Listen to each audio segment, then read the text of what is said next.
بەلاشەوە ئەوە لای کووە ئەوە عەرەسات بەلاش بووە هاتە خانە لێکردە دوای حکومەت تا بۆ کردنە پارەی لێ وەرگرتنە ڕاست بۆ بەلاشاوە 50 ساڵی کرد گۆڕانکاری بینەوەی مەژبێ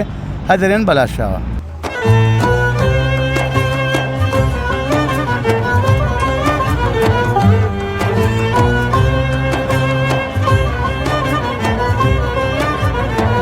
ئێرە گەڕەکی بەلاشاوەیە بەلاشاوە لە ساڵ 1965ەوە ئەو ناوەی لێنراوە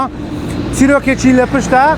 کە لەسەر شەقامی 6 مەتری بە دیاریکراوی لە ئیسکان و موفتی و مامۆستایانی ئێستا کۆمەڵێک هاوڵاتی خانویان دروست کردووە بەبێەوەی هیچ بڕەپارەیەک بدەن لەسەر ئەو زەویانە بەڵام دواتر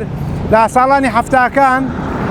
حکوومەت ئەم زەویانیان لێ وەردەگرێتەوە و کۆمەڵێک زەوی دیکەیان پێدەدات و لە بەرامبەردا بڕێک پارەشیان پێدەدات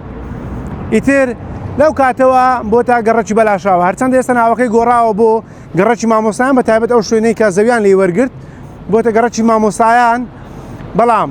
لەلای زۆربەی خەڵکی و لێرتاوەکو نەڵیت بەلاشاوە نازانن کە مەبەستیان ئەم گەڕەکەیە ئەم گەڕەکە دەکەوێتە سەر شەقامی 6 مەتری بە دیاریکراویش لە گەڕەکی ئیسکان و موفتی و مامۆستایان خۆی دەبینێتەوە لەگەڵمان بن دەچینە لای کۆمەڵێک کەسی بە ئەزمون بۆ ئەوەی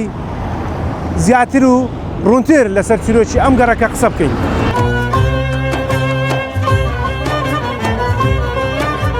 بەلاشاوە لە چ دروست بووە؟ بەلاشەوە عەدەتەن چۆل بۆیە لە داوەدانێک تۆ نالێنە بەلاشەوە ئەخەلۆ بەلاشاوە لۆ نەیان گوت گەڕەکەت ناوە چکە؟ بەلاشەوە ئەوە لای کووە ئەوە عەرەسات بەلاش بووە هاتە خانە لێکردە دوای حکومەت تا بۆ کردنە پارەی لێ وەرگرتنە ڕاست بۆ بەلاشاوە ئەتی کو ناچاری هەبوو ناچاری ناچاری ئەوەی لای شەهیدان بەرێ ئەو دەڵێ ناوێنێ ناچاری عالم ناچار بوو دەچەوێ ئێستا خەرک زۆر هەیە بەلاشێرە ئاردوخانی وەگرتبی ئەو وەرگرتە حکومەت تا بۆ کردن ئەو پێشانەکەن مزگەفتی حاجی خەڵکی بوونەمانە هاتن زۆریان بەرێ ئەو جاوا هەبوو مان بادین باشی سلامت بیار ڕەبی خوا بە فەقتام کابرام سەلامەت بی دەمەوێت بزانم گەڕەکی بەلاشاوە کو دروست بوو گەڕەکی بەلاشاوە کودرت و لە ساری 1963 انقلابێکی عسکەری لە بەغدایە ڕوویدا بەسەر عەبدولکەریم قاسمیدا لە 8 شوبات لەو ساریەوە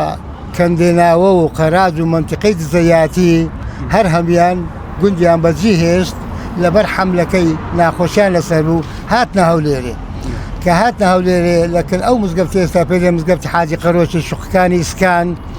هەر کەس هات لێ خانی و خۆی دروست کرد حکومەت مەعارضیان نەبوو کەس زەنجی نەکرد لە 1965 دەستیان بە خانی دروستکردنی کرد هەتا هەفتە لە 11 ئادار لە ساری 1970 حکومەت تەبلیغیانی کرد گوتی دەبی ئێرە بەجی بێلن عالەمەکە عینادی کرد گوتامی ئێرە بەجی نایەلین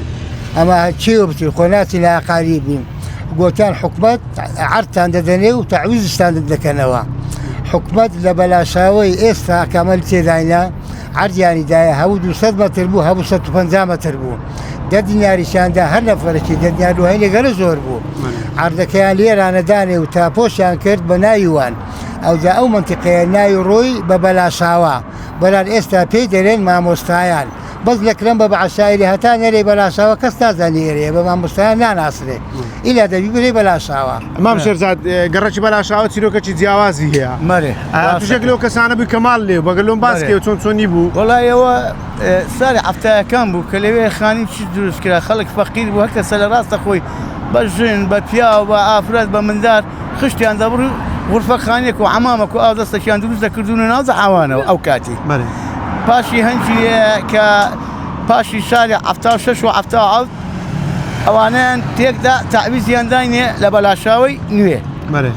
لە پاش بەلاشاوەی نوێ و هەر کەسە خانی خۆی کردو لەسەر سیستەمەکی جیاواز ئەو کاتیش پۆلیس مەسیحی بوو ماهەنجزی ئەو خانیانە بوو باش ئێستا تا چەند خەڵک لەگەڵ ناوە کێشەینەوە ناوەکەشی گۆڕاوە بۆ مامۆستایان 50 سالی کرد گۆڕی هەر بەلاشاوەیە 50 سالی کرد گۆڕانکاری بینەوەی مەژبێ هەدەرێن بەلاشاوە